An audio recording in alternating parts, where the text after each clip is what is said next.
Assalamu alaikum, ku kasance daga fina-finan Hausa TV. A yau abin da za mu tattauna da ku za mu nuna muku shine yadda sabuwar hanya da za ka bi ka duba Jamb result ɗinka.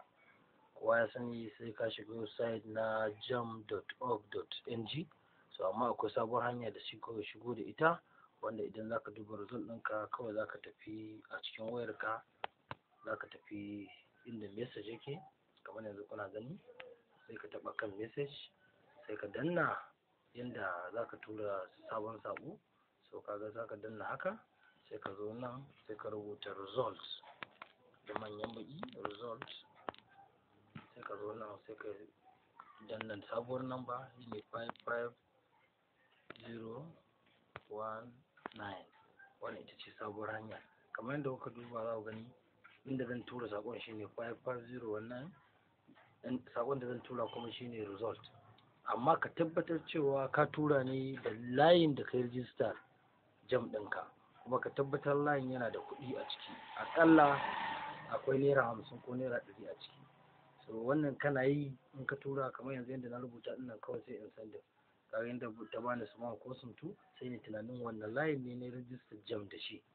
In sum 1 ne kamar misali sum 2 ne na rijistar Jamb da shi, sai in danna sum 2, result ɗinka a saƙonka zai tafi. So yana tafiya za ka ga sanarwa your request has been sent and is being processed, you will get a response shortly, your service will cost 50 naira. So kun ga naira 50 za su ja kenan bisa abin da kake gani a nan, amma sai suka ce insufficient balance, please recharge and try.